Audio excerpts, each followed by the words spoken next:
Okay, welcome to week 36 of my journey through the Milan Art Institute Mastery Program. This week is the first week of the production section, so we just have to paint. We're supposed to paint 2 paintings a week for 6 weeks, and then we'll have 12, plus the 18 that we've just done, and we'll have 30. Bob's your uncle. So there's just not that much content to say about the program this week, so we'll just see what format these videos take, and if there's anything interesting that I'm doing in the studio, like techniques that I like to use, then I'll probably share that with you. All right, let's get started.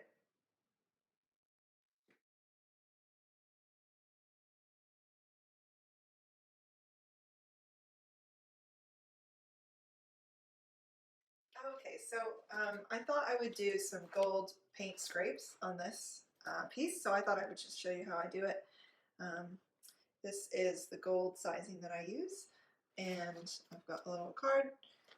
So usually with the gold sizing, when you get the instructions, it says to, paint it on with a paintbrush, and sometimes I do, but sometimes I like to do paint scrapes. So I've got my piece, and it's angled down a bit so that it's not totally vertical. If I was going to do drips or something, then having it really vertical would be good. Like, you see how it drips like that? So then I can take it as it comes down. I can take it, I can scrape it down, do a lot. So it's just like if you were doing paint scrape. You want to scrape it down and scrape it instead. I really like kind of a vertical scrapes. So you can, some of the things I like to do is paint scrapes, drips, and splatters, and I just use this as if I was using a paint.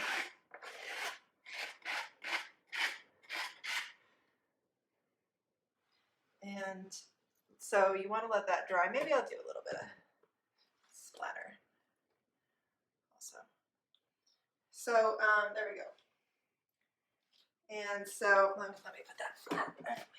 There we go. Okay. So we will let that dry until it goes clear and gets tacky, and then put the gold on. Okay, and we're back. So the sizing has gone clear, and I can kind of see what's a bit shiny, and that gives me an indication of where it is. So let's start putting some sizing on. Now, I'm not great at this, but gets it done. I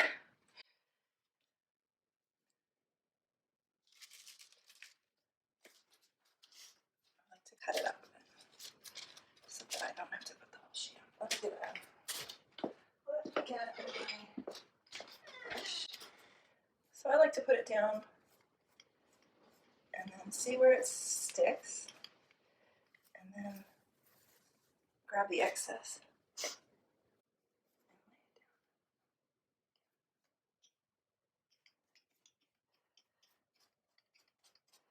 Generally, you don't want to do this with your hands because of the oils, but I'm not too picky about my gold because it's one of the under layers. So if I was doing like a really nice gold background, and I needed it to be really consistent gold, then it would be a different story.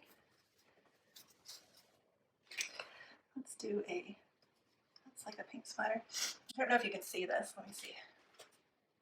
This little guy here was like a drip, like a paint splatter, and it actually has a texture, so it's actually like a mound of gold.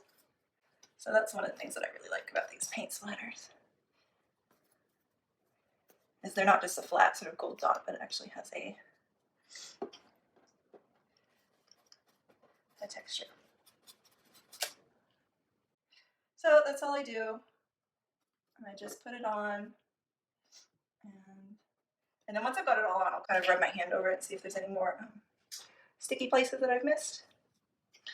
And then you just brush off the excess. You don't have to let it sit on there for a while or anything. Once it's stuck, it's stuck.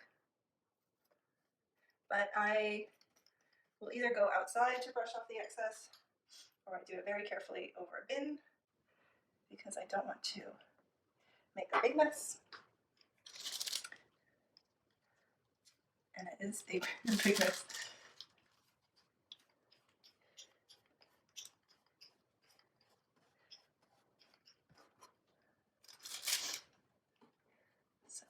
So I can see it's kind of stuck down there.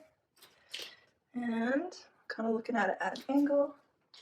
Try and find another area to put the gold down. Make sure you get all the little tiny baby spots. Even the little tiny ones. It really adds to it. Yeah, so when you do the gold leaf, I mean, it's kind of obvious, but you want to start with the big areas first. And then you can use the leftovers on the small areas. Okay. So I'll just clean this up, brush the rest of the stuff off, and then we'll see how it looks. Okay, so I'm just showing you. Now normally I would use my brush and sort of brush around the edges of the gold leaf so that anything that's not stuck down will come off. And then you want to brush it either outside or into a bin.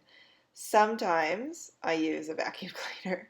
So I'm using the brush to sort of get at the edges to sort of loosen the gold leaf.